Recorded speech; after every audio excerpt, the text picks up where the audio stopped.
வணக்கம். நம் தமிழ் கலாச்சாரத்தில் வாசலில் கோலம் போடுவது வெறும் அலங்காரம் மட்டும் அல்ல. அது வீட்டிற்கு நல்ல ஆற்றலை வரவேற்கும் ஒரு ஆன்மீக வழக்கமாகவும் கருதப்படுகிறது. இன்று எந்த கோலம் என்ன பலன் தரும் என்பதை தெரிந்து கொள்வோம். முதலாவது, அரிசி மாவு கோலம். அரிசி மாவால் கோலம் போடுவது மிகவும் சிறப்பானது. அது அன்னலட்சுமியின் அருளை பெற செய்கிறது என்று நம்பப்படுகிறது.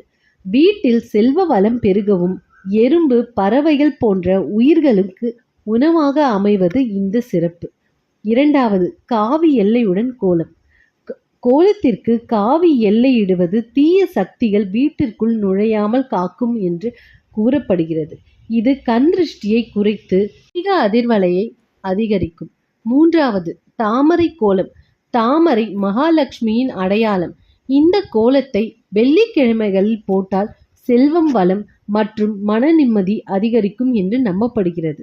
நான்காவது, சுழி கோலம். சுழல் வடிவ கோலம் எதிர்மறை ஆற்றல்களை நீக்கி வீட்டில் நேர்மறை சக்தியை அதிகரிக்கும், மன அமைதியையும் தரும் என்று சொல்லப்படுகிறது.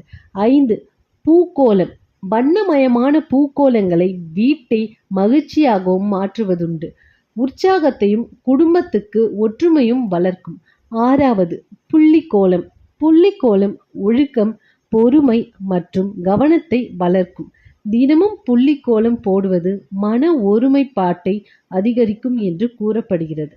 7வது, மார்கழி கோலம். மார்கழி மாதத்தில் அதிகாலையில் போடும் கோலத்திற்கு தனி மகிமை உண்டு.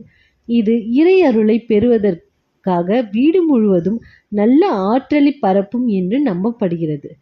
கோலம் என்பது ஒரு பாரம்பரியம் மட்டுமல்ல, நம் மனதிற்கும் வீட்டிற்கும் நல்ல ஆற்றலை அளிக்கும் ஒரு அழகான வழக்கம்.